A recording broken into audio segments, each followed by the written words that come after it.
बहुत सारे संजय भी बहुचर्चित हुए हैं। उसमें संजय गायकवाड़ परसों जो गद्दार थे उन्होंने बुक्केबाजी की है। आज संजय सिरसठ है जो बनियान अंडरवेयर में बैठे हैं। बाजू में हम जिस खोखे के बारे में बात करते आए 50 खोखे एकदम ओके, वो शायद एक खोखा आज दिख रहा है। पहली बात तो यही है कि ये सारी हरकतें जो बनियान चड्डी पे हो रही है, बाजू में पूरे बैग भर के पैसा है, ये सारे नोट आए कहाँ के, कहाँ से आए, किसने दिए? क्या ऐसे कोई नोट लेके घूम सकता है? और परसों जो आईटी की नोटिस आई जो बता रहे हैं, क्या कार्रवाई इनकम टैक्स करेगी? कुछ कार्रवाई मुख्यमंत्री महोदय के आदेश पर होगी कि नहीं होगी, ये बात जानना जरूरी है। एक मिनट अभिषेक जी, आपके पास आ रहा हूँ। ये होने के बाद आप यही पूछ लीजिए, बाद में वहाँ सिंगल के लिए नहीं है। इंग्लिश फ्रेंच जिस भाषा में पूछने पूछ लीजिए। ये वीडियो जो है वो कहाँ से आया, ये उनको खुद को नहीं पता। उन्होंने मांग की है कि उन्होंने कहा है कि मैं तो ये अगर उनको पता नहीं वीडियो कहाँ से आया, तो वो कौन से नशा में थे कि आंखें खुली है, फोन पे बात कर रहे हैं, लेकिन सामने कौन है पता नहीं है। कुछ किसी धुंध में थे, नशा में थे, क्या था? तो इसका भी जवाब और इसकी भी जांच होनी चाहिए कि क्या वो नशे में थे। इस्तीफे की मांग करने की जरूरत क्या है? क्या मुख्यमंत्री महोदय स्वयं कार्रवाई नहीं कर सकते? उनका इस्तीफा मुख्यमंत्री महोदय नहीं ले सकते? जो नोटबंदी के बाद कहा गया था कि 2 लाख के ऊपर कोई कैश नहीं रख सकता, क्या ये 2 लाख रुपए थे? आप एक बात लगातार कह रहे हैं कि कहीं न कहीं दोनों लोग बनियान की ऐड कर रहे हैं, तो हो सकता है स्पॉन्सर में वो पैसे आए। बिल्कुल स्पॉन्सरशिप के पैसे हो सकते हैं, लेकिन कौन से है बताइए? तो हम भी वैसे ही, यानी हम बनियान में नहीं घूमेंगे, लेकिन और किसी को होना है। आप भी ब्रांड एम्बेसडर बन जाइए, आप फिट लग रहे हो। आदित्य, वायरल वीडियो में पैसा दिख रहा है, वो वीडियो दिखाने के बाद भी संजय सिरसठ इस बात को मानने को तैयार नहीं कि वो पैसा है उसमें। देखिए, ये सिर्फ घमंड है, उनका मस्ती है, और उन्हें लगता है कि भाजपा के वॉशिंग मशीन में कूदने के बाद कोई उनको इस देश में हाथ नहीं लगा सकता।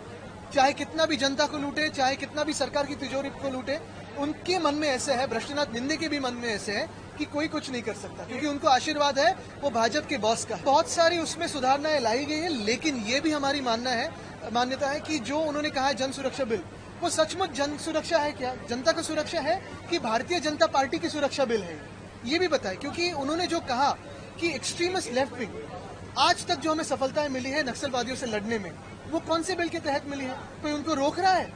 जो आज तक सफलताएं मिले हमें आतंकवादियों के खिलाफ लड़ने में, वो कौन से बिल के तहत मिले? कोई रोक रहा है उन्हें?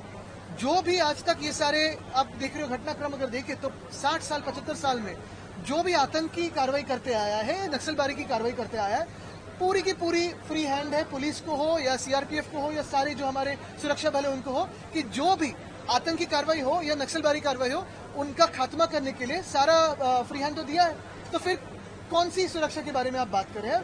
कौन आपको अड़ा रहा है? लेकिन दूसरी तरफ अगर आप देखें तो लेफ्टिस्ट की सोच है।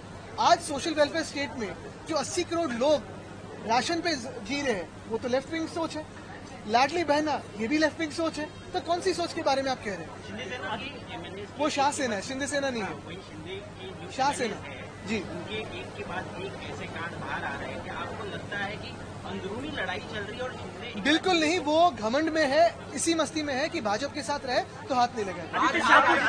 आज आदित्य ठाकरे ने ये सारे बयान दिए, लेकिन संजय राउत ने जो कहा कि कहीं न कहीं एकनाथ शिंदे दिल्ली में गए सरकार बनाने के लिए और बीजेपी को कमजोर करने के, इस तरीके ये अंदर की खबरें कैसे बाहर आई और क्या इसमें सच्चाई है?